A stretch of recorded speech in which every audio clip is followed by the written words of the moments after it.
All right, so these are the notes that we went over in class today. I just want to remind you, we said quadratics were anything that had x squared in them. Today in class, when we did standard form, we did, with quadratics, we did ax squared plus bx plus c, where the letter by itself was the y-intercept, which means the point on the y-axis. The first number tells us a slope if it's a whole number. Remember, if it's a fraction, we had to plug stuff in. And it tells us if it opens up or down. It would open down if it was negative. Vertex form is the new thing that we're doing in notes today. So this is really where we're going to focus our time today. Remember the A in the front still tells us the same up or down and the slope if it's a whole number. But we had our little dance moves. Remember, inside, we shake our head side to side, so that means left or right. And it tells us to do the opposite because we're shaking our head no. The outside, we're shaking our head up and down, like we're agreeing, so we're doing the same sign that we think it is, and we're shaking our head up or down, so that means it's going to move it up or down. All right, so this example we did in class today, I'm going to talk us through it just to make sure you understand and remember, and we're going to add a few things, and then I'll do one more example. So remember, the negative in the front here told us that it was going to open down. The 3, because it's a whole number, is a slope I'm going to use to count by. Inside, remember we shake our head left to right, and so it tells us to think opposite. So if left and right, if it says positive 2, we really want to go left 2. Outside, think the same, and it's up or down. So that means we're going to go up 4. These last two pieces of information together tell us the vertex. And the vertex, if you remember from the day before, and you need to know this, you need to know all this vocabulary, the vertex is the turning point. So we plotted that one first, and I just went left 2 and up 4. And then we used the slope that we told ourselves, which was this negative 3, to go down 3 and to the right 4, and also to the left 4. That way we have mirror points and we can draw our parabola. Now the things that I want to add that we didn't talk about in class today is listing some important information. So the vertex, we're going to list it. And my vertex is a point, and it is at negative 2, 4. So we just list that as the ordered pair. You could even label it on your graph if you wanted to. Remember, the axis of symmetry is the line that runs down the middle of the parabola.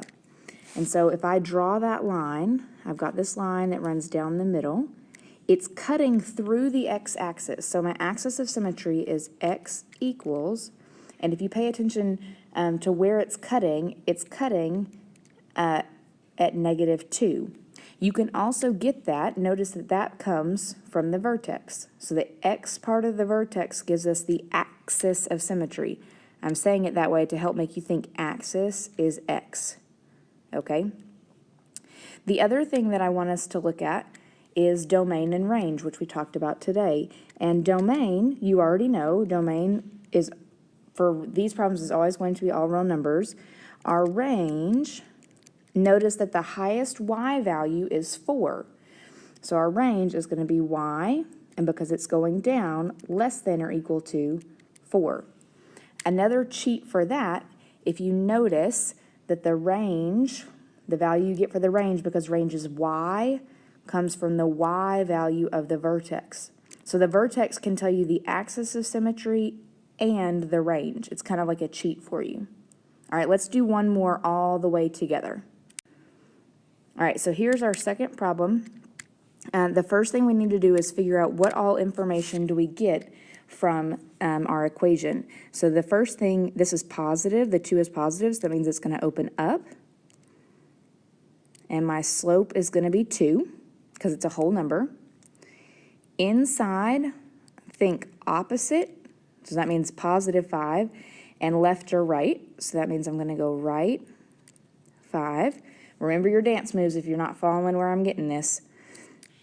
And then our last number is think the same, so negative 1 and up or down. So this is going to be down 1. This right here gives us our vertex to start at. So I'm going to go right 5, 1, 2, 3, 4, 5, down 1. That's my vertex point. It's probably going to help you to actually write vertex there just so you remember what that point is. We could even go ahead and write our vertex as 5, -1.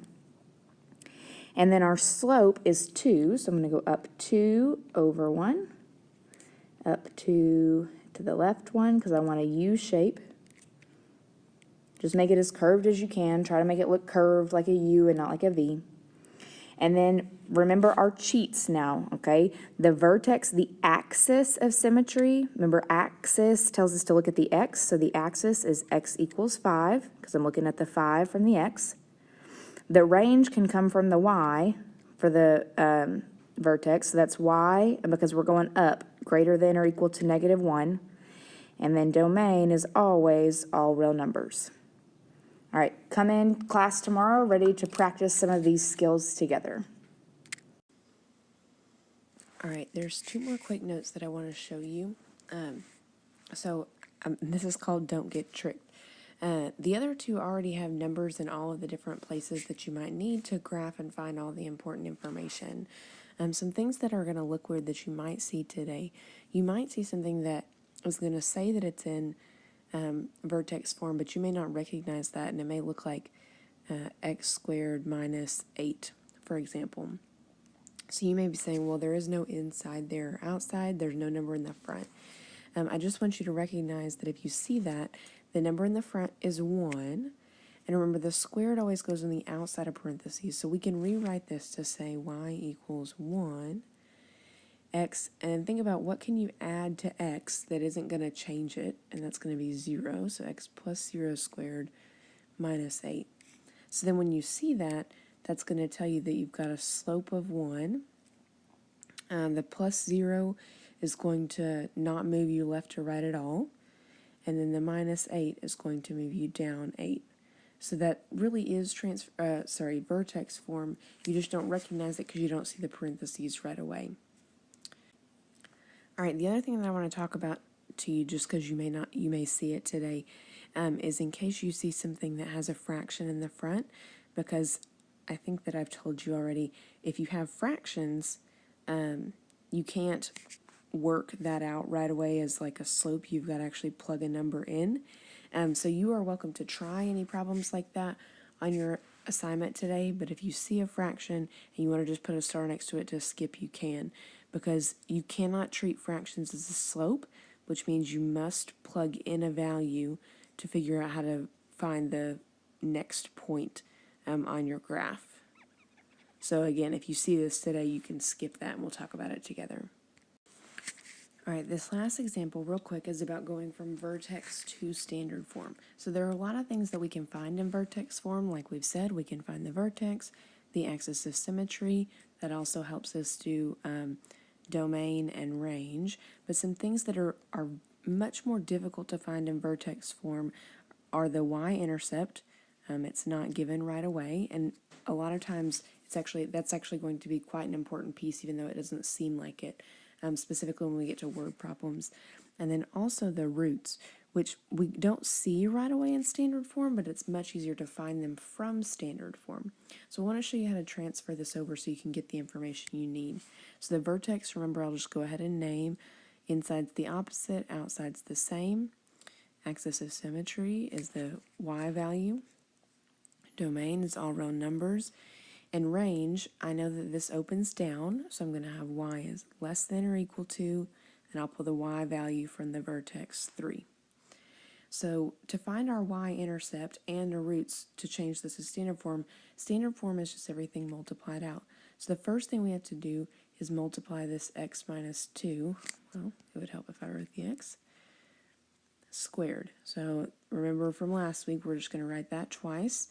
We have to double distribute. This is not conjugate, so nothing will cancel. X minus squared minus 2x minus 2x plus 4. Okay, and then the rest of our equation is going to come down with that. So I've got a negative 5 that's really in the front here, and then a plus 3 that's really on the end. All right, so now think about what you would need to do next. You could combine like terms, but I'm just going to go ahead and distribute. All right, that's going to give me, here, I'll stay with red, negative 5x squared minus 10x, plus 10x, right? That's negative times negative, plus 10x minus 20 plus 3. So we only distribute to what's in the parentheses, not the 3 on the outside. And then I'm just going to combine like terms. My x's can go together and my constants can go together. So my final answer for standard form is going to be y equals negative 5x squared plus 20x minus 17. And so, like I said, this is going to be helpful to find the roots, even though I still haven't taught you how to do that. But it very easily gives us the y-intercept, which remember is this number at the very end. So I can go ahead and write my y-intercept is going to be 0, negative 17. So notice that gives us one more piece of information. There's only one thing we have left missing.